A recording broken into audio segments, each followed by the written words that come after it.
Dalam Bapa dan Putra dan Kudus, amin. Bapa di surga, Yesus putramu menangisi Yerusalem hingga sekarang, di mana bangsa Israel dan orang Palestina saling bentrok, saling membunuh.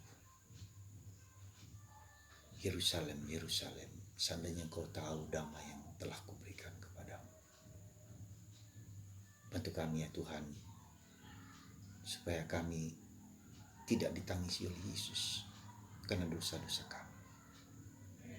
Terpujilah namamu kini dan sepanjang segala masa. Amin.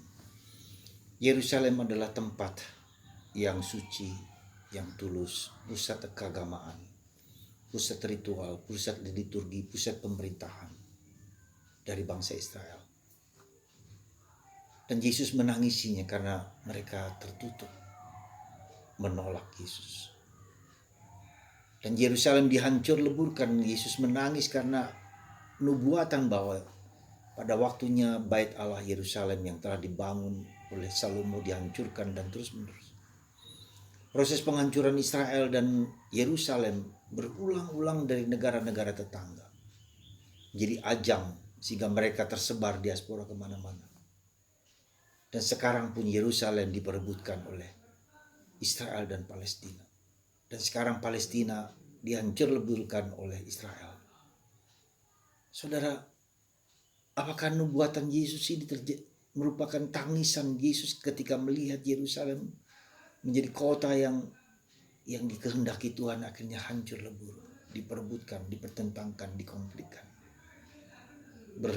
bernama agama, dan ribuan orang mati, tertembak, terbunuh.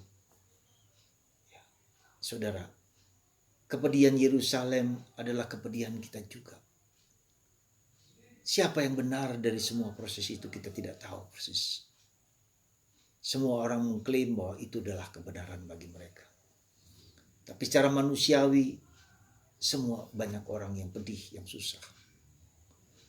Karena itu saudaraku terkasih, mari kita berdoa supaya nubuatan Yesus ini berakhir dengan menunjukkan kebenaran siapakah yang paling benar, siapakah yang sesuai dengan kehendak Tuhan. Semoga tidak menjadi akhir dari peradaban dunia, ya, ketika tanda-tanda akan orang bilang akan kiamat, kita tidak tahu persis. Maka mari saudaraku terkasih, jangan sampai tangisan Israel ini juga tangisan bagi kita juga, bagi saya pribadi, bagi Anda, bagi siapapun, karena kita tidak mendengarkan apa yang menjadi kehendak Tuhan.